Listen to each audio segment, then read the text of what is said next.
வேகமாக ஆடி வரான் வேகமாக ஓடி வரான் ஓட்ட சாட்டமாக வரான் பம்பா நதி தீரத்திலே கருப்பன் வரும் வேளையிலே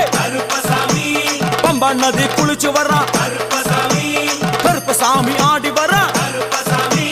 கரண்ட அளவு தண்ணியிலே தள்ளி கொண்டு வாரானப்பா சாமி முட்டளவு தண்ணியிலே முழுகி கொண்டு வாரானப்பா